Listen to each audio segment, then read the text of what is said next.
ating talakta sa ngayong araw, ating talakayin ang dalawang malagang wika sa ating buhay. Ang wikang Pilipino at ang wikang Ingles.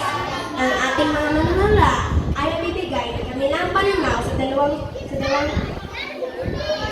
wika.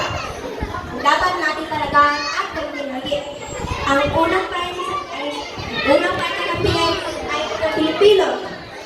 Ay sasangayon ay wikang Ingles. Makinig tayo at manilayan ang kanilang sasabihin.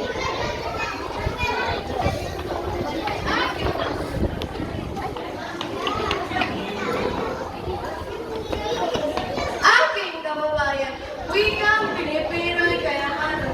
Sa puso't diwa, ito'y ating kasangga. Kulturat tradisyon, sa wika'y nagbumuklod. Pilipino tayo, dapat itong ipagmalaki. Oo mga kaibigan, Ingles ang wika ng mundo.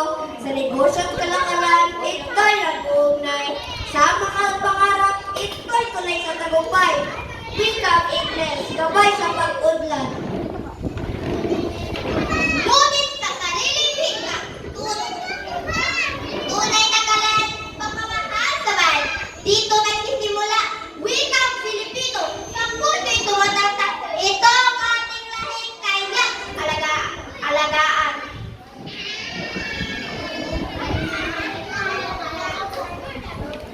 Tama! Wikang Pilipino'y mahalaga sa buhay. Ngunit English din ay kailangan sa pagkakaan.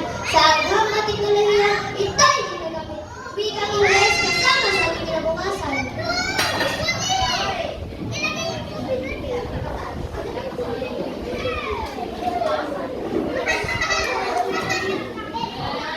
Mga bata, narinig natin ang may kaibang pananaw sa dalawang panig. Ang wikang Pilipino at ang wikang Ingles ay perhaw marka sa ating buhay. Alin man sa dalawang wika dapat natin gamitin palagaan ang ating alagahan at pagkamanin ang perhaw wika.